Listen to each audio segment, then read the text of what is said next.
요새 제가 때가 돼갖고 말이에요. 안경을 벗으면 이게 잘 보이는데 쓰면 이게 안 보이고 여러분 얼굴이 안 보이고 이 진퇴양난입니다.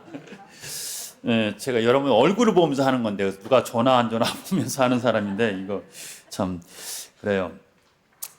제가 뭐 특별한 그 강의 주제를 받은 건 아니고 그래서 제가 얼마 전에 했던 강의가 있었는데 요새 늘 그런 주제로 제가 얘기를 하게 되는데 다시 시작합시다 하는 소리를 많이 해요.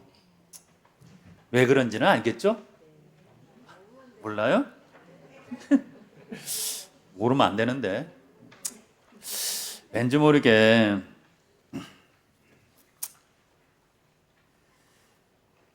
참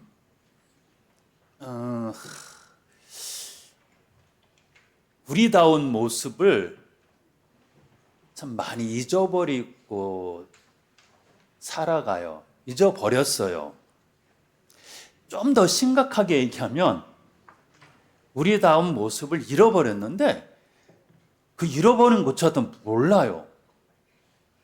또 그렇게 살아가는 데가 억울해야 되는데 억울하지도 않아요. 그런 생각 안 들어요? 내가 왜 프랑스가 안 됐는데? 내가 왜 원래 여행을 나오는데? 뭐 그런 질문들을 우리 스스로 던져야 되고 그런 것들이 우리 안에서 공론화가 돼야 돼요. 같이 막 얘기할 수 있어야 되고 그런 얘기를 함으로 인해서 그래 한번 다시 한번 해보지 다시 한번 잘 살아보지 뭐 이렇게 마음을 서로가 막 그래 해봅시다 뭐 이렇게 얘기되는데 그런 말 하는 자체가 공허한 얘기가 돼버린 것 같은 느낌이에요. 그리고 또 우리 제속 프란스코 회원들과 우리 일회와의 관계도 좀 그렇고요. 좀 솔직히 말씀드리면 형제들이 영보하는 걸 좀 꺼려해요. 잘 못 살아서 내가 창피하니까 꺼려하는 것도 있죠. 그죠? 그런데 어떤 때는 스스로가 매력을 못 느낀다고 그럴까? 참 그런 것들이 참 답답하게 하고 뭔가 바뀌어야겠다. 뭔가 바꿔야지만 우리가 되겠다라는 생각을 하게 돼요. 저만 하나? 저만 하나요? 저만 하는 것 같아요. 표정들이. 왜 뜬금없이. 제가 기회가 되면 자주 얘기하는 제 체험이 하나 있는데요. 제가 막 신부되고 진주 칠암성당 보자로 서품 받고 보자로 갔어요. 그런데 우리 그 칠암성당에 그 공소가 있었는데 서포공사라는 공소예요. 그래서 제가 주일마다 그 서포공사 가서 미사하고 그렇게 해요. 근데 미사 끝나고 나면 점심때쯤 돼요. 그러면 이제 우리 공소 회장님이 이렇게 회장님 댁에서 식사를 이렇게 준비해갖고 회장님하고 같이 식사를 하고 그러고 돌아오곤 해요. 근데 그 우리 공소 회장님이 제속 프란스코 회원이셨어요. 그런데 제가 그 전주인가 아무튼 뭐 제가 부끄러운 일을 하나 저질렀어요. 그게 뭐였냐면 저희 본당에서 이렇게 가난한 사람들을 위해서 라면도 주고 막 이렇게 주는 건데 술을 드시고 오면 안 줘요. 그런데 한 번은 술을 많이 취한 사람이 와갖고 계속 라면을 달라고 그러니까 안 주니까 우리 사무원이 사무원 자매가 있었는데 자매가 안 주니까 계속 괴롭힌 거예요. 그러다 이제 괴롭힘 정도가 너무 이제 컸어요. 그냥 우리 아가씨한테 그냥 바지를 내리고 막 그래갖고 막 난리가 난 거예요. 근데 그 순간에 제가 어떤 생각했냐면 저런 저기는 버릇을 고쳐놔야 돼라는 어떤 그런 생각이 딱 들더라고요. 그냥 걷어차버렸어요. 근데 그날이 토요일이었어요. 걷어 찼는데 이 사람이 나가 떨어지면서 어떻게 사무실 바깥으로 이렇게 탁 나가 떨어진 거예요. 그런데 우리 주일학교 애들이 막 놀고 있는데 우리 착한 우리 보좌 신부님께서 씩씩거리고 있고 얘네 아저씨가 막 나 죽네 그러고 있고 그런 일이 벌어졌어요. 정말 인간 같지 않다는 생각을 했었어요, 그때. 이제 그 얘기를 제가 주일날 미사를 하면서 강론하고 연결돼서 좀 얘기를 하게 됐어요. 제가 잘못됐다는 생각은 말은 했지만 그때 우리 회장님께서 느끼신 내용은 우리 신부님이 전혀 반성하지 않는다는 생각이 좀 있으셨던가 봐요. 뭔가 안으로부터 뭔가. 그래서 이제 미사 끝나고 같이 이렇게 회장님하고 식사를 하는데 식사를 하고 나서 안진뱅이 식사인데 밥상을 옆으로 쏙 미시고만 그 어르신이 이제 30 넘긴 제 앞에 무릎을 꿇으시는 거예요. 신부님, 예람된 얘기지만 제가 한 말씀 올려도 되겠습니까? 그러면서 말씀하시기를 세상 사람들이 다 그렇게 했을 때 잘했다라고 말할 수 있습니다. 그런데 신부님은 그런 인간 같지 않은 사람까지도 사랑하라고 하느님께서 신부님을 신부님으로 만들어 주시지 않으셨겠습니까? 지금도 잊지 못해요. 그런 정말 일회원을 정말 사랑하고 정말 이렇게 하는 그런 감동들이 없어요. 못 느끼겠어요.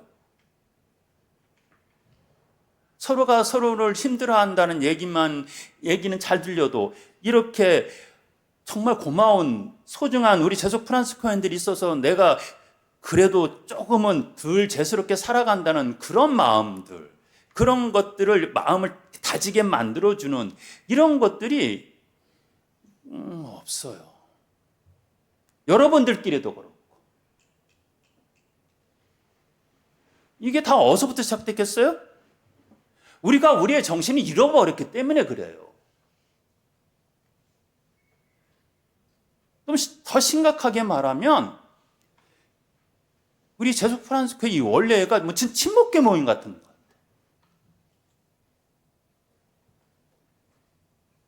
뭔가 이곳에 오면 내가 몸 조심을 해야 되겠고, 내가 말 조심을 해야 되겠고, 내가 생각부터도 좀 바르게 생각해야 되겠고, 이런 것들이 당연히 있어야 되는데 그것이 당연히 없는 것이 되어버렸어요.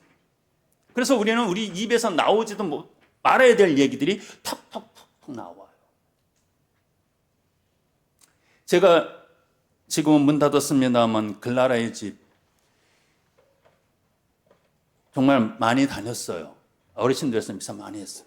그런데 우리 어르신 한 분이 새로 오신 어르신이 계셨는데 그 어르신이 그냥 우리 어르신들의 글라레지 분위기를 확 바꿔놓는데 순식간이더라고요.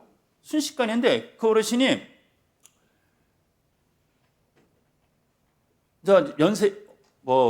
단위 형제에서 막 꼬셨던가 봐요. 이번에 혼자 계신 건 아니었는데 글라라의 집 가면 참 막 우리 어머니 해주면서 모시고 그러니까 글라라 집 가시면 편하실 거예요. 막 계속 꼬셔갖고 이제 이분은 글라라 집으로 오시게 했어. 근데 이제 글라라 집 그때 어르신들이 일요일 날은 특별하게 일손들이 없으니까 일요일 점심 식사 후에 설거지는 돌아가면서 하셨어요, 할머니들이. 근데 이 할머니가 할머니도 하셔야 되는데 할머니 설거지 좀 하세요. 그러니까 이 할머니가 화를 와락 내시면서 이 나이에 내가 구정물에 손 담그랴 그러면서 시옷자를 소리를 막 하시고 난리가 난 거예요. 근데 처음에 우리 다른 할머니가 놀랬어요. 쌍시옷자 소리가 막 나오는 거 보소. 그리고 당연히 해야 될 일을 저렇게 겸손하지 못하고 저렇게 쌍스러운 소리를 함부로 할 수 있을까? 그때까지도 저도 처음 들었어요, 그 소리를. 아니 근데 그때 그때 소리는 듣지 않고 다음에 제가 정말 저분이 그래 했다고 하면서 듣는데 정말 그렇게 하시더라고요. 그런데 그 모습이 한 달도 안 가서 다른 할머니도 똑같이 쌍소리를 하시는 거예요. 싸움 나니까 똑같이 하시더라고요. 그 전까지는 잘 참았단 말이에요. 쌍소리를 하고 싶어도 여기는 그런 데가 아니야 라는 생각 때문에 참으셨어요. 근데 안 참고 그냥 내뱉으시는 할머니가 오시니까 똑같이 내뱉는 거예요. 그래서 그 글라이저 할머니들이 싸우면 이제 그다음부터는 쌍소리가 막 나오시는 거예요. 참고 자제했던 것들이 확 무너져 버린 거예요. 그 모습이 똑같이 우리 형제체회, 우리 형제 공동체에도 벌어지고 있지는 않는가 하는 거예요. 아니요 소리를 해야 된단 말이에요. 그런 것에 대해서.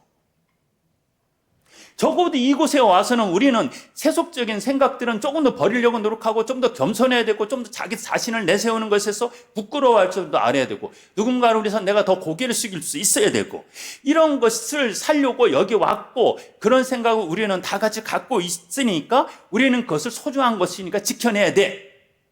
그래서 어떤 자매가 그런 얘기를 하면 안 돼요. 여기서는 안 되게끔. 왜 이러십니까? 내가 화를 내게 했다면 미안해요. 그러나 그렇게 하시면 안 돼요. 라는 소리를 해야 되는데 싸울까봐. 그래. 그 결과가 하지 말아야 될 말과 하지 말아야 될 생각과 하지 말아야 할 행동들을 거침없이 하게 되는 형제를 만들어버려요. 그래서 우리 이 모임이 이 소중한 프란스칸 삶의 가치를 서로 구현하고 지켜나가고 서로 도와줘서 북돋아서 도반과 같이 하나님 나라를 향해서 성프란스코처럼 살겠다라는 그 모습은 모인 우리가 그것을 다 까먹는 거예요. 지금 자꾸. 그럼 우리 형제들의 공동체의 삶이 지금 우리 국가 형제 같은 이런 모습을 만들어낸 거예요. 그 사람들만의 특별한 그 사람들만의 그 잘못된 모습이 아니라 우리 전체가 만들어낸 거예요. 그 모습을. 그걸 좀 바꾸고자 하는 거예요. 그래서 자꾸 다시 시작합시다. 다시 시작합시다 하는 소리를 제가 하게 되는가 봐요.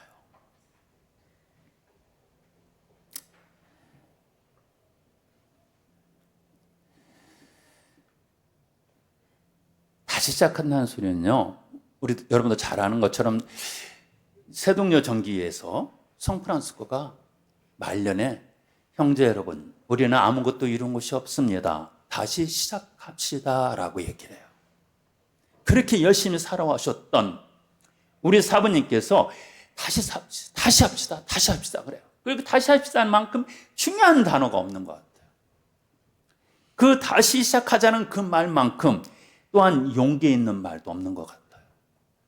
어떤 때 다시 시작한다는 것 자체가 굉장히 두려워요. 또 실패할 수 있을까 봐. 또 실패할까 봐. 그러나 우리는 다시 시작해야 돼요.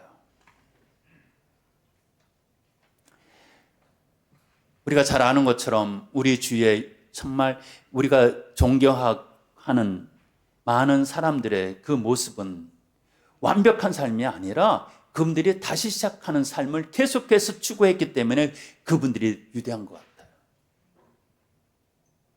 우리도 다시 시작할 수 있어야 돼요.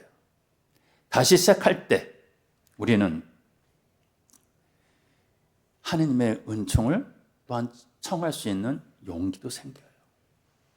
내가 모든 것을 안 돼 라고 포기하고 눈 감고 그냥 지내버렸을 때 우리는 더 이상 하느님의 은총을 얻을 수 없어요. 너희가 단두세 사람이 모여 나에게 청하면 나도 그 자리에 너희와 함께 있겠다라고 말씀하셨지만 그 단두세 사람이 공동체를 말하는 것이고 그 공동체는 적어도 하느님의 말씀을 받아들이는 공동체이어야 합니다. 마태복음 6장에 7장인가 갑자기 헷갈립니다. 너희의 거룩한 것을 개나 돼지에게 던져주지 마라. 너희의 진주를 그들에게 던지면 그들은 그것을 짓밟고 돌아서서 너희를 물어 뜯을지도 모른다라고 얘기해요. 너희의 소중한 그 진주를 받을 만한 가치가 있는 사람에게 주라는 얘기예요.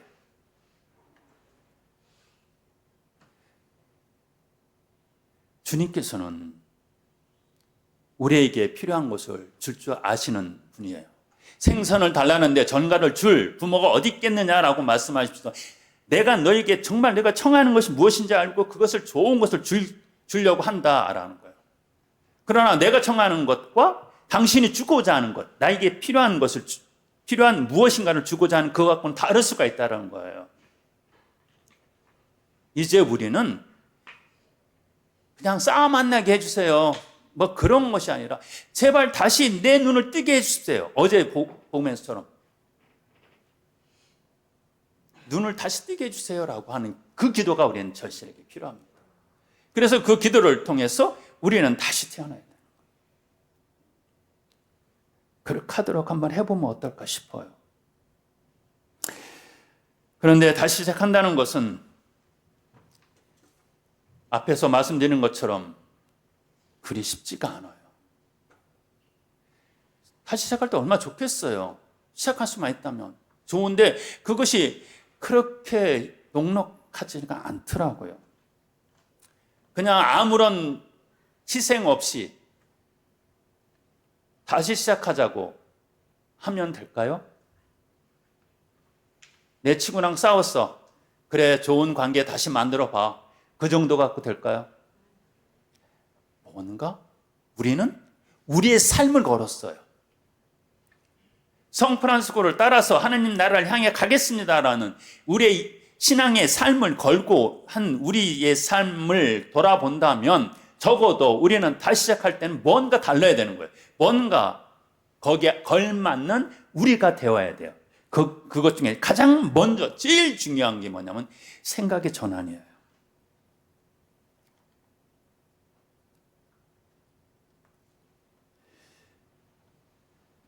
제가 아프리카 선교 가려고 준비할 때 짐을 싸는데요. 우리 이제 수도자들한테 전해지는 격언이 있어요. 그 격언 중에 하나가 이런 거예요. 가난에 대한 부분인데, 너가 사용할 수 있는, 소유할 수 있는 모든 것은 너의 두 손으로 들 수 있는 것이 다다란 말이 있어요. 그러니까 내 두 손으로 들 수 있는 것만이 내가 내 삶에서 소유할 수 있는 것이라는 거예요. 그 이상 갖지 말라는 거예요. 그래서 저도 그런 생각을 했어요. 내가 그래도 주님 믿고 아프리카 간다고 가는데 적어도 캐리어 2개 정도만 갖고 가는 게 낫지 않을까. 2개 정도 들 수 있으니까. 그런데 이게 안 싸지는 거예요, 짐이요. 나중에 아프리카 가보니까 웬만한 거 있을 거 다 있는데 그걸 자꾸 이것도 필요한 거 같고 저것도 필요한 거 같고, 그래서 아무리 싸도 이 두 캐리어에 다 담겨지지 않는 거예요. 자꾸 한 보름 남겨놓고 짐을 싸는데도 안 되는 거예요. 이게 좀 싸지면 좋겠는데 안 싸져요. 매일매일이 고역스러운 거예요. 그렇게 한 일주일은 안 되니까 아무튼 며칠 지난 다음에 생각이 딱 드는 거예요. 내 머릿속에 내가 갖고 갈 짐들의 그러니까 우선순위가 번호가 정해져 있더라고요. 번호가 쭉 정해져 있고 물건들의 번호가 정해져 있으면서 매일 맨 끝에 순위가 맨 낮은 것부터 하나씩 없애는 거예요. 그것도 필요해서 내가 갖고 가야지 하고 내놓은 건데 맨 나중에 것을 빼. 그러니까 그 다음날 어떻게 해요? 그보다 더 중요한 것을 또 빼야 돼. 안 싸지니까. 그러니까 막 나날이 괴로운 거예요. 안 싸지는 거예요. 그리고 하루하루가 막 짐 싸는데 고역인 거예요. 이것도 필요한데 놓고 할 수도 없고 갖고 가기는 좀 그렇고 내가 나 스스로 한 약속이 있는데 그러다 보니까 내가 뭔가 정말 확 바꾸는 생각이 필요한 것 같더라고요. 그래, 내가 가장 소중하다고 꼭 갖고 가야겠다고 생각하는 그것을 한번 포기해 보자고. 사실 그렇게 했잖아요. 예수님께서 사도들을 파견할 때. 제일 중요한 그것을 포기해 보면 어떨까? 그러니까 짐이 금방 후딱 싸지는 거예요. 제일 소중한 걸 포기하니까. 이게 이제 이런 거예요. 이것이 우리 생각의 전환인 거예요. 이것은 절대 안 돼라고 생각하는 그것을 해보자는 거예요. 적어도 우리가 화해하고 가깝게 지내게 되는 많은 사람들 안에서 우리는 이렇게 생각해요. 어떤 다툼이 있었어. 저 자매가 먼저 잘못했으니까 나한테 미안하다는 소리를 해야 돼. 그러면 내가 용서하고 화해하게 할게. 이런 류의 조건들이 우리도 모르는 사이에 쭉 있어요. 그러면서 그것이 맨 가운데 적어도 이것은 용서 못해. 적어도 이것은 내가 양보 못해. 내가 바보야? 나만 왜 손해봐? 이랬을 때 화해는 정말 힘들어지는 거예요. 정말 안 돼라고 생각하는 그것을 포기해야 돼. 정말 안 돼라는 것이 내 머릿속에 떠오르는 순간에 하나님께서는 그걸 포기해라고 우리한테 얘기하는 거예요. 그런데 하나님은 그걸 포기해라고 그러는데 우리는 그걸 포기 안 하고 엉뚱한 거예요. 하나님 1순위 이건 절대로 포기 못하니까 저기 10번 포기할 테니까 이거 포기할 수 있도록 나에게 용 주세요. 아무리 기도하든 그게 포기가 되나? 안 되는 거예요. 주님께서 그걸 못 주시는 거야. 네가 포기할 것은 10번에 위치한 것이 아니라 1번에 위치한 걸 포기할 때 네가 거기서 벗어날 수가 있어. 네가 그걸 화해할 수가 있어. 네가 그 죄에서 벗어날 수가 있어라고 얘기하시는 거예요. 그런데 우리는 1번은 절대 못 포기하니까 저 10번만 포기하게 해주세요라고 계속 기도를 해요. 그거 되나? 그 10번 포기한들 그 다음에 9번은 어떻게 할 건데? 주님께서 뻔히 아시잖아요. 그렇게 해서는 안 된다. 그래서 주님께서 내가 그런 생각이 들 때 그것은 주님이 이것을 포기하라고 얘기하시는 거예요. 그처럼 우리 생각의 전환을 가져오지 않는 한 우리는 다시 시작할 수 없어요. 다시 똑같은 그 죄를 또 반복해요. 그래서 완전히 생각을 확 뒤집어버리는 그런 노력이 있어요. 두 번째로 다시 시작할 때 필요한 것이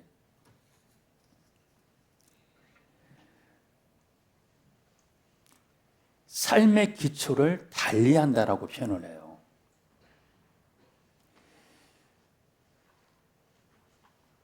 여러분들이 프란스칸의 삶을 살아가는 데 있어서 우리와 다른 것이 뭐죠? 제 속성이에요. 세상에 속했다라는 거예요. 세상에 속해 있으면서 그 세상 안에서 프란스코를 따라서 하느님 나라를 향해 걸어가는 사람들. 이것이 여러분들의 정확한 신분이에요. 그런데 이것이 갖고 있는 좋은 점과 그렇지 못함이 있어요. 세속이라는 것이 예를 들면요. 제가 이제 또 하나 또 맨날 나 스스로도 흉보니까 겸손한 것 같지만 겸손한 사람 아니에요. 사랑 잘해요. 그런데 강의를 좀 이해시키려고 하다 보니까 제 못된 것만 자꾸 얘기하는데 또 하나 제가 잘못한 거야. 또 하나 얘기. 우리 어르신들을 모시고 제가 이제 저기 강화 어떤 섬에 강화도 어딜 갔다 왔어요. 성모도를 갔다가 그 성모도 그때는 배를 타고 들었었는데 그 근처에 어르신들은 이제 식사를 하게 됐어요. 그런데 그때 이렇게 제 딴에는 이렇게 로만 카라를 하면서 카라를 싹 빼고 싹 집어넣고 그랬어요. 그러면서 이제 막 했어요. 그러니까 그런데 어르신들하고 식사를 하는데 어떤 총각이 하나가 딱 들어와고 파인애플을 깎아주면서 먹어보시라는 거야. 그럼 사라는 얘기죠. 근데 내가 처음에 거절해서 그냥 가요. 아니. 근데 이제 막 참 자꾸 그러는 거야. 짜증이 확 나는 거야. 내가 이 밥 먹는데 매운탕 먹는데 그 파인애플 먹으면 이 반만 떨어지지 반만 있겠냐고. 화를 확 내면서 가요 빨리. 그랬어요. 그랬더만 이 사람이 신자였던가 보죠. 이걸 또 알아봤어 이렇게 뺀 걸. 가면서 뭐라고 그러냐면은 아니 뭔 놈의 신부가 이렇게 화를 내?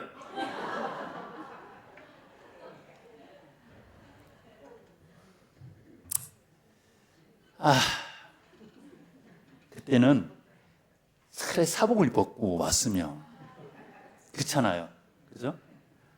하다못해요 정장하고 화장실 대중 고수들 휴게소 같은데 화장실 가는 거 누가 쳐다볼 것 같아요. 그래서 조심해요. 그런데 그걸 빼면 저도 똑같이 행동할 때 있어요. 그런 것처럼 여러분이 갖고 있는 제 속성이 여러분들을 스스로를 거룩한 성전이 되게끔 만드는 데 있어서 걸림돌이 될 수 있어요. 제 속성이. 그래서 차라리 이래처럼 독신의 생활을 하고 이렇게 어떤 때 하나님의 도성과 같이 정주 수도원처럼 이렇게 어떤 특정한 장소에서 이렇게 살아가면 덜 죄짓고 살 수는 있겠죠. 그런 면에서 여러분들이 좀 어렵겠지만 오히려 반대로 여러분의 제 속성이 여러분들의 삶을 더 하느님 앞에 적나라하게 쓸 수 있게 만들어주는 거예요. 윗선적이진 않을 수가 있잖아. 이런 제 속성들이 여러분들이 갖고 있는 또한 장점이기도 해요. 자, 그런데 기초를 달리한다는 의미는 뭐냐면 그런 제 속성을 갖고 내가 프란스칸이 되어서 생활을 하는데 그 제 속성이 갖고 있는 특징 안에서의 떠남과 포기라는 것이 굉장히 저희보다 더 현실적이고 더 가치로울 수가 있어요. 우리는 어쩔 수 없어요. 제가 예를 들면 우리 쉼터 우리 탈북민에 공부 잘하는 놈이 있는데 그놈한테 내가 학비 좀 대주면서 그랬거든요. 나중에 너 성공하면 나 마이박 사줘. 그거 한 매도 간대요. 예? 그 차 제가 그 차 끌 수 있겠어요? 누가 준다고? 기본적으로 우리는 어떤 삶이 돼 있어요. 그러나 여러분들은 할 수가 있어요. 그런데 그런 제 속성 안에서의 여러분들의 사고방식이에요. 그래서 그것을 잘 활용할수록 여러분들이 하나님께 더 가까이 나갈 수 있는 오히려 더 유혹이 많은 곳에 죄가 많은 곳에 은총 또한 풍부히 내렸습니다라는 사도 바울의 말씀처럼 내가 더 어려운 환경 속에서 프란스칸 삶을 살아내는 과정 속에서 더 많은 은총을 여러분들이 느낄 수 있고 받을 수 있어요. 그런데 그것을 활용하지 못할 때가 있어요. 어떤 거냐면 제가 한번 번당에 있었을 텐데 아주 열심히 한 우리 자매님이에요. 굉장히 열심히 해요. 그런데 그 자매님의 아들이 성당에 안 나오는 거예요. 주일학교를. 그래서 그 자매님 뵀을 때 제가 그랬어요. 자매님, 아니 요새 왜 성당을 안 나와요? 제가 그랬어요. 그랬더만 그 자매님이 저를 우선 눈을 거의 동그랗게 되셨어요. 그러면서 저를 쳐다보면 뭐라고 얘기하신 줄 알아요? 신부님, 우리의 고3이에요, 고3.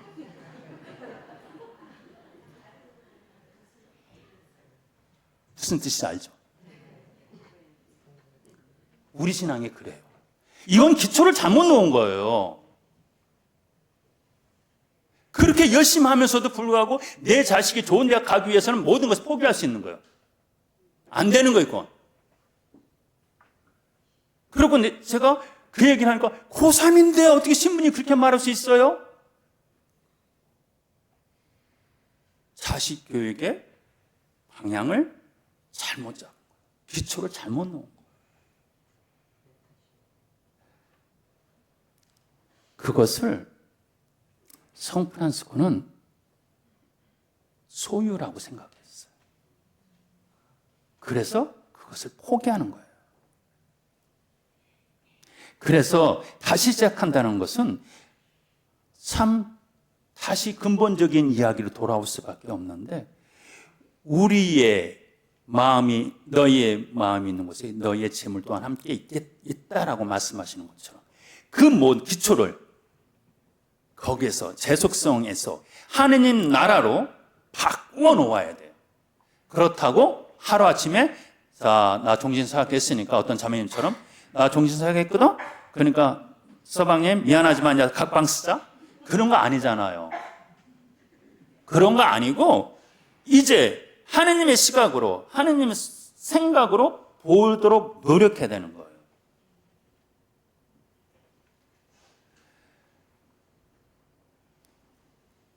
참 힘들죠. 힘들죠.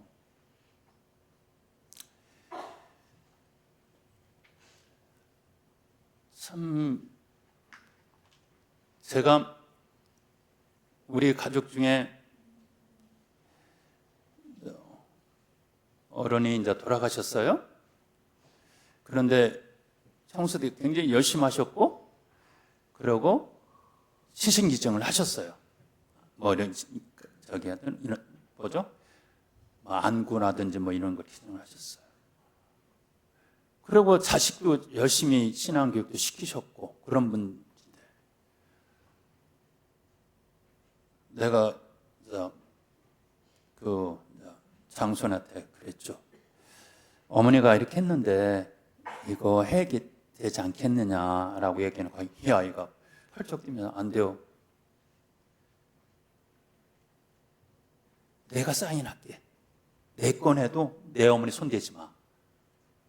이거예요.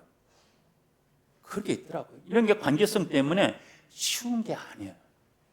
정말 어려워요.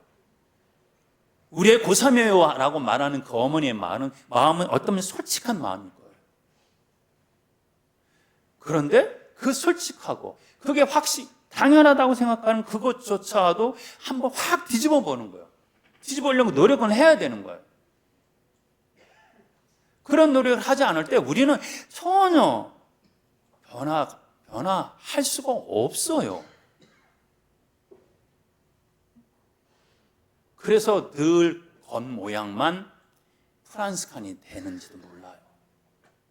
서랍에 신부님께서 한번 그런 얘기 말씀하시더라고요. 강론 중에. 우리는 프란스코의 사람들입니다. 프란스코의 팬이 아닙니다. 우리는 프란스코를 닮아 살아가야 되는 사람이지, 프란스코의 삶이 좋아서 팬처럼 막 손을 들고 막 흉내나는 그런 사람이 아니라는 거예요. 그래서 삶의 기초가, 우리는 성프란스코가 이렇게 박혀 있어야 되고 하나님의 십자가가 박혀 있어야 되는 거예요. 그래야지만 우리가 다시 시작할 수 있다는 거예요. 사도 바울가 이렇게 얘기를 해요. 고린도후서에서 4장 이렇게 얘기해요. 우리가 지금 겪고 있는 일시적이고 가벼운 한난이 그지없이 크지만 영원한 영광을 우리에게 마련해 줍니다. 보이는 것이 아니라 보이지 않는 것을 우리는 바라보기 때문입니다. 보이는 것은 잠시뿐이지만 보이지 않는 것은 영원합니다. 이 이야기를 성프란스코는 유언에서 반복하십니다. 우리들의 영광은 짧고 하느님 나라는 영광은 깁니다. 이것이 유언에서 얘기하는 거예요. 그래서 우리 헛된 것들을 버리고 영원한 것을 선택하십시오라는 것을 쓰고 있습니다.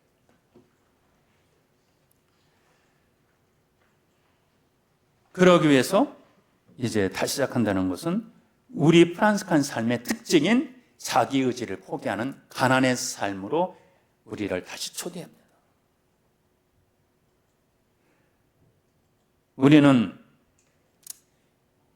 우리도 모르는 사이에 참 우리의 삶의 목적이 소유에 이렇게 있는 것 같아요.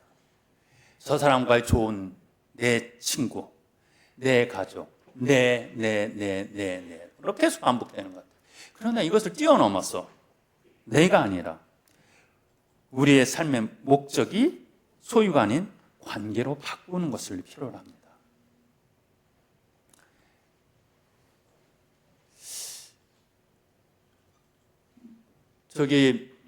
제가 참 저희 우리 누님이 수녀님이신데 그 마리아 수녀원이라고 전쟁 고아들 때문에 소 알로시오 시모님께서 세우신 수녀원이에요. 그러다 보니까 이 수녀님들의 삶이 굉장히 힘들어요. 저도 막 우리 눈 너무 안쓰러웠어요. 그냥 아이들하고 한 방에 같이 살아요. 그래서 수녀님들이 유일한 그 즐거운 시간은 기도하느냐고 성당에 있는 시간이에요. 그 외에는 아이들하고 똑같이 살아야 된다는 그 상자 신부님의 그 마인드가 있는 거예요. 가정집처럼. 근데 수녀님들도 나름대로 독립된 공간이 있어야 되고 삶이 있어야 되는데 그것까지도 포기하자고 그런 거예요. 그리고 그 초창기에 그 수녀님들이 그렇게 살아냈어요. 그렇게 아이들을 키웠어요. 그런데 그만 한 몇 년 전인데 그 미투 운동이 좀 지난 다음에 미투 운동이 좀 지난 다음이었었는데 그때 이제 막 한 아이가 이제 수녀님 내가 어렸을 때 수녀님으로부터 폭행을 당했다, 맞았다 라는 것을 이제 그 어떤 언론사에 얘기를 했어요. 그래서 언론사에 취재가 되었고 막 이게 일파만파 이렇게 좀 퍼졌었어요. 근데 내막은 수녀님 때린 건 맞으신 것 같아요. 맞는데 그 아이들이 막 많을 때는 서울 은평구 같은 경우는 그때도 한 몇천 명 되는 아이들이었고 저 부산에는 좀 큰 애 중학교 고등학교 애들이 이제 주로 살았는데 그 아이들 몇백 명이었고 그 안에 학교까지 있는 그런 큰 적이었는데 근데 이제 아이들이 중에 이제 중학교를 다니는 아이들 어떤 아이들은 일반 학교도 다니고 했던가 봅니다. 그런데 이제 학교를 다니다 보면 사고 치고 아이들이 또 그런 조금 그렇잖아요. 그러다 보니까 만약에 정학이나 당하면 그 아이들만 따로 이렇게 수녀님이 데리고 그 아이들 이제 교육을 시키고 반성의 시간을 만드는가 봐요. 근데 그 반발하고 그러니까 수녀님이 그는 이제 체벌을 했던 것 같아요. 수녀님이. 그게 악이겠어요? 그런데 참 우리나라 변호사들 참 못됐어. 그걸 하면은 수녀님들이 부끄럽잖아요. 그런 얘기 나오면. 그러면 합의가 될 줄 알았던가 보죠? 그리고 합의가 되는 액수에 따라서 자기 수입료가 높아지고 하니까 일부러 더 키웠던 것 같아요. 결과적으로 뭐 위험이 없어졌지만 그러나 그 노인 수녀님들 마음에는 상처가 생긴 거예요. 내가 어떻게 키웠는데 똑같이 니네랑 밤 그렇게 키운 자식들이 우리를 배반해? 이런 거예요. 거기에 또 더불어서 거기 출신 아이들끼리 막 싸움이 난 거예요. 그렇게 했던 아이들을 너는 인간도 아니야. 우리 엄마들이 어떻게 했는데, 우리 어떻게 키웠는데 네가 그렇게 말할 수 있어? 이래 또 그 아이를 매도시키고 자기네끼리 또 싸움이 나고 돈이 된다고 생각했는지 어땠는지 그렇게 변호사부터 하고 나도 수녀한테 맞았어요. 나도 수녀한테 맞았어요. 이런 애들이 또 몇이 나왔던가 봐요. 저 인간적으로 저도 우리 탈북 청소년들하고 한 10몇 년 같이 살았으니까 지금은 또 성인하고 살고 있지만 배신감 느낄 때 많죠. 그런데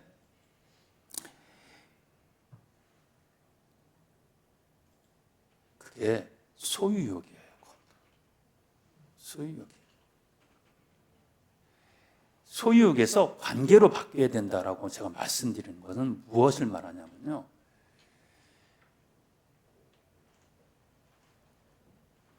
내가 그 안에서 저 사람과 저 자매와 관계 안에서 혹은 내가 형제회 평의원으로 봉사하면서 구역장으로 봉사하면서 어떤 성경법, 성가대 봉사도 하면서 이것들이 나의 것이 되면 안 된다는 거예요. 이것들이 어떤 것을 지향해야 되냐면 하느님을 지향하도록 우리는 계속해서 노력해야 돼요. 그래야지만 상처를 안 받아요. 바르게 가요. 잘못하면 우리는 구역이라면 어떤 때는 집단 이기주의에 빠질 수 있어요. 아주 안 좋은 예인데, 제가 한번 참 어느 본당이라고 말하면 좀 그렇고, 그 본당에 대녀하고 데모가 대판 싸웠어요. 싸우는 모습을 그것도 성당 마당에서 적나라하게 봤어요.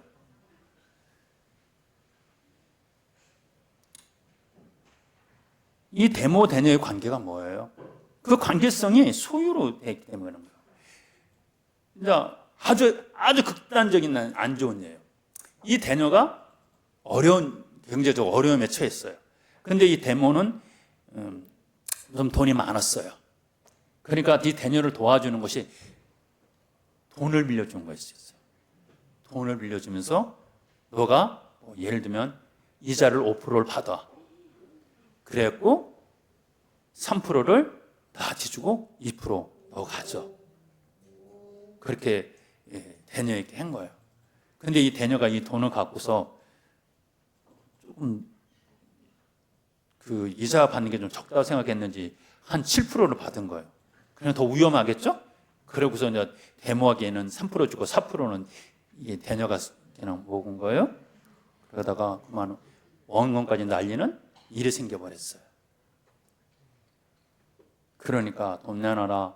너랑 나랑 같이 먹었는데 무슨 소리냐 이러면서 싸우면 우리는 이것이 소유욕이에요. 소유로 만들어내요, 관계를. 그것이 아니라 이 관계는 소유의 것이 아니라 하느님과의 관계가 들어야 돼요. 나와 여기 사이에 하느님이 들어가야 돼요. 이걸 놓도록 자꾸 해야 돼요. 내, 나 이런 단어들이 그냥 다이렉트로 연결될 때 그것은 소유예요. 그리고 너는 나랑 친하니까 내 이야기를 인정해 줘야 되고 내가 생각하는 것을 같이 생각해 줘야 되고 이런 것들이 생기는 거예요. 이런 것들이 깨질 때 큰 문제가 돼요. 조금 더 좁게 우리들이 다시 시작하기 위해서 맺어야 될 우리들의 관계성이라면 그 가운데는 프란시스코가 있어요. 물 좀 없어요? 물 좀 줄래요?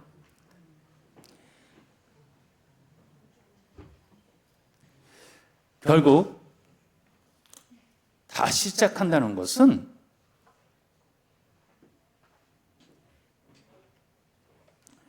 우리 삶의 기초, 목적, 관계를 새롭게 만들어내는 거예요.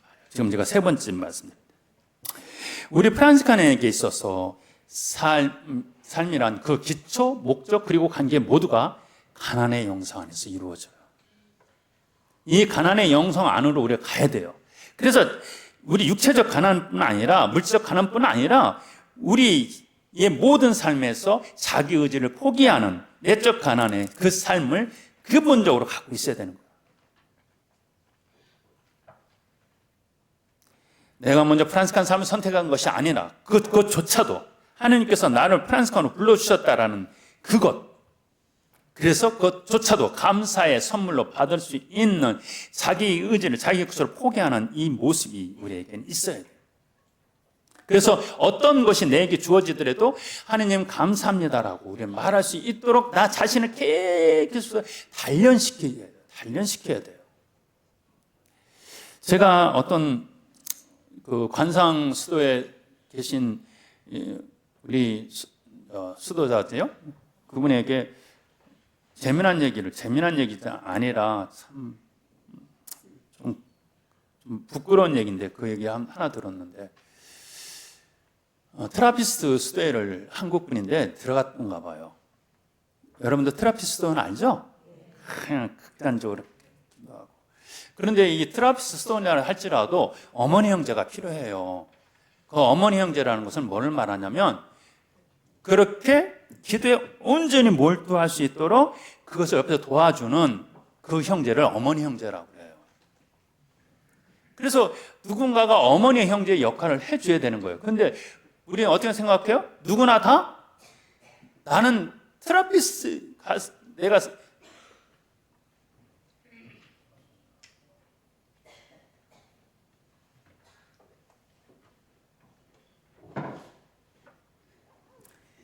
테라피스트에 수업까지 왔는데 내가 장봐야 되겠어?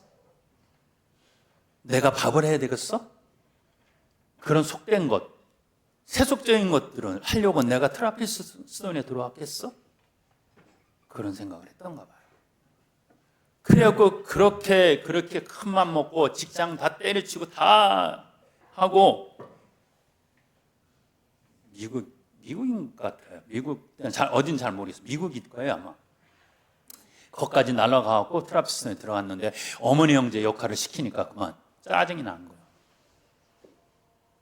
그다 한 2, 3년 지난 다음에 그냥 퇴하고 왔다고. 이게 뭐예요? 마음 자세가 다른 거예요. 잘못된 거예요. 근본적으로 그는 테라피스트의 삶에 대한 뭐죠? 아까 그 말하는 팬이었지 테라피스트의 사람은 아니었던 거죠. 바로 우리 삶에서 모든 것을 받아들일 수 있는 자기 자신을 포기하고 자기 자신을 온전히 하나님께 내어 맡기면서 하나님 도와주세요라고 말할 수 있는 이 의식의 변화가 필요한 것 같아요.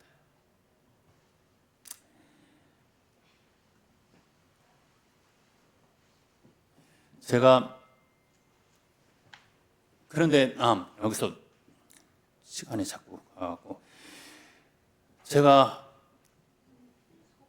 인생을 다시 시작하자고 그러니까 어떤 때는 옛날에 부끄러웠던 것들을 싹 없애버렸으면 좋겠다는 생각이 들었어요. 여러분도 안 그래요?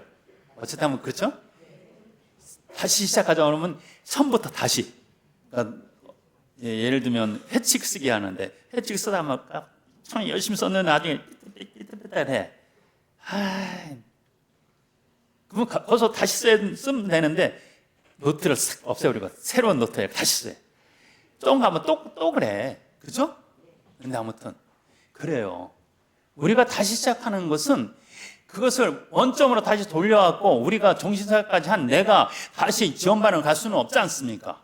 당연하게 받아들여야 될 부분인데 우리가 살면서 당연히 부끄러움도 있고 교만해서 죄 지은 데도 있고 여기 있어요. 고맙습니다. 벌써 왔는데. 근데 저도 이제 그런 마음이 있는데 한 번은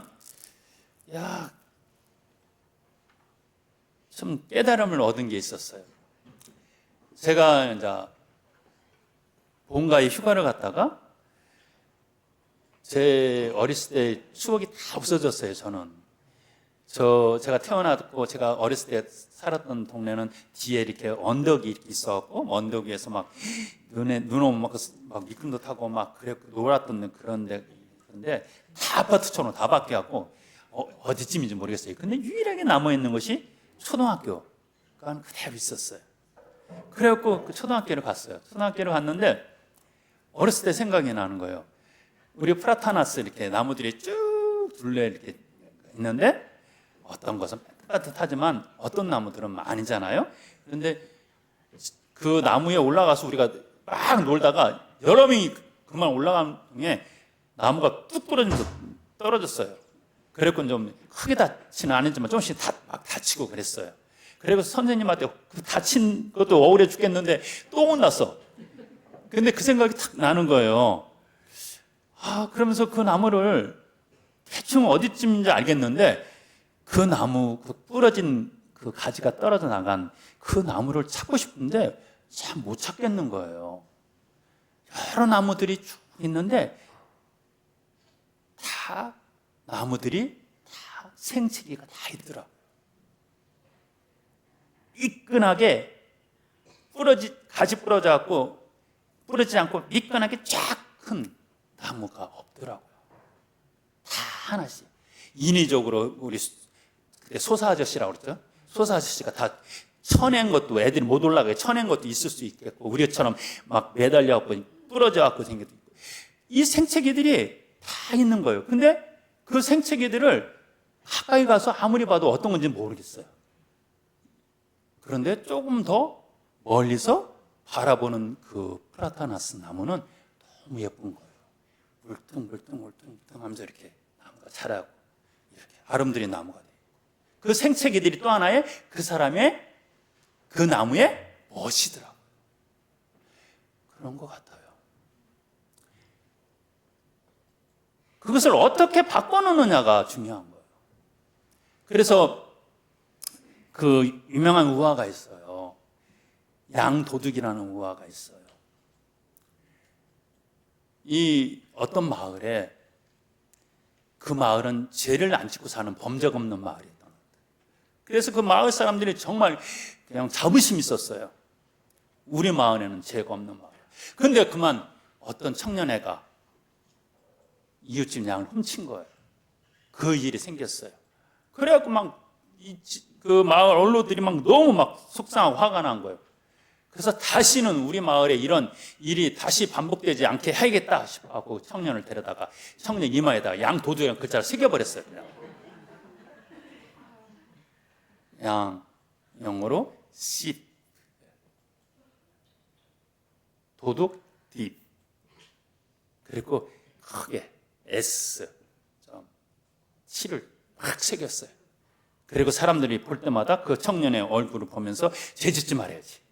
그럼 저렇게 창피해. 그리고 너도 우리 마을에 이렇게 상처를 줬으니 너도 평생 회개하고 살아.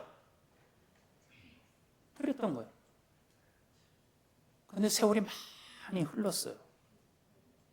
그 청년도 이제 나이가 들어서 노인네가 됐어요. 그런데 어떤 나그네가 그 마을을 지나다가 그 어르신의 이마에 있는 ST라는 글자를 보고서 궁금했어요. 그래서 마을 사람들한테 물어봤어요. 저 어르신의 이마에 있는 그 ST는 왜 그래요? 저 왜 새겨졌을까요? 등등 물어봤어요. 근데 마을 사람들이 누구도 모르는 거예요. 그 이유를. 그런데 한 사람이 말하기를, 글쎄요, 저 어르신이 너무 착하고 열심히 살으셔서 하느님이 성인이란 ST 글자를 새겨주셨는지도 모르겠어요. 라고 얘기해요. 바로 그거거든요. 지금은 내가 죄스러움에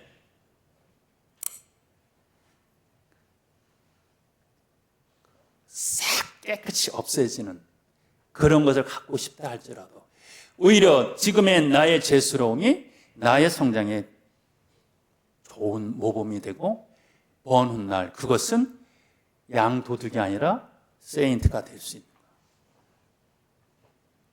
그건 우리가 어떻게 살아가느냐에 따라서 달라지는 거거든요.